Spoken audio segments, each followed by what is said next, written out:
sholatnya tak sah. Makanya secara berurut kita sampaikan bahwa rukun itu yang sudah kita pelajari, yang diungkapkan ulama, jumhur ulama, ada 6 rukunnya. Dan secara bahasa apa kita yang terakhir, yang dimulai dengan niat, basuh muka, basuh tangan, usap kepala, basuh kaki. Itu sudah kita jelaskan secara teori dengan dalil-dalilnya, Al-Qur'annya dan hadisnya.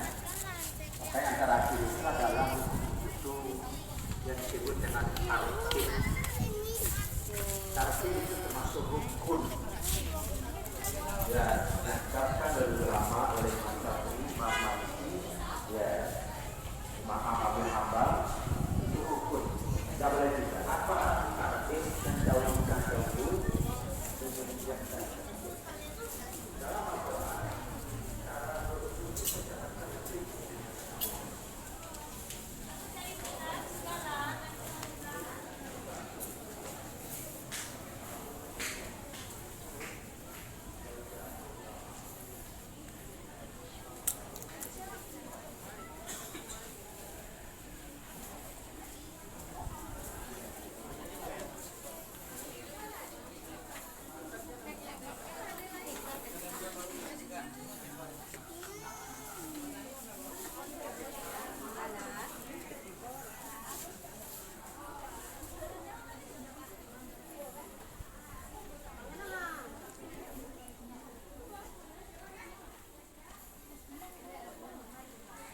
Iya kok yang lubangnya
yang mudah bisa ada tartib itu.